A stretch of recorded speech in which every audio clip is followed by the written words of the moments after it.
Old Hopgiant. Once upon a time there were two neighbors, one of them rich and the other poor. They owned a great meadow in common, which they were supposed to mow together and then divide the hay.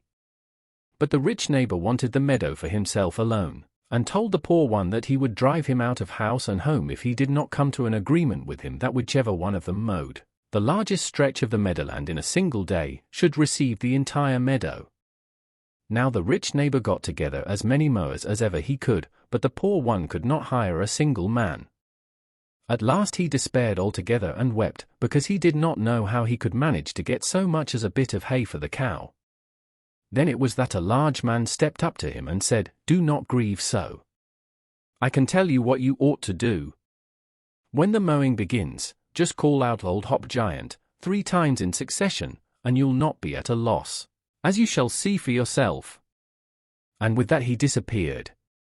Then the poor man's heart grew less heavy and he gave over worrying. So one fine day his rich neighbor came along with no fewer than 20 farmhands, and they mowed down one swath after another. But the poor neighbor did not even take the trouble to begin when he saw how the others took hold, and that he himself would not be able to do anything alone. Then the big man occurred to him, and he called out, "Old Hopgiant." But no one came, and the mowers all laughed at him and mocked him, thinking he had gone out of his mind.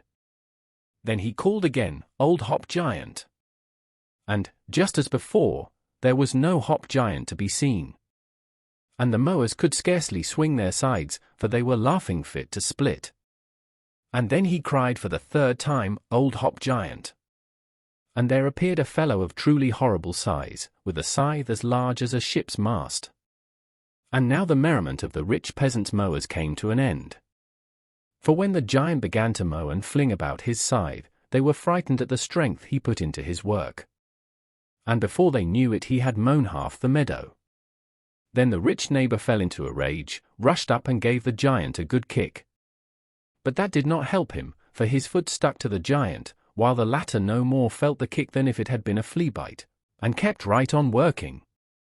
Then the rich neighbor thought of a scheme to get free, and gave the giant a kick with his other foot, but this foot also stuck fast, and there he hung like a tick. Old Hopgiant mowed the whole meadow, and then flew up into the air, and the rich man had to go along hanging to him like a hawser. And thus the poor neighbor was left sole master of the place.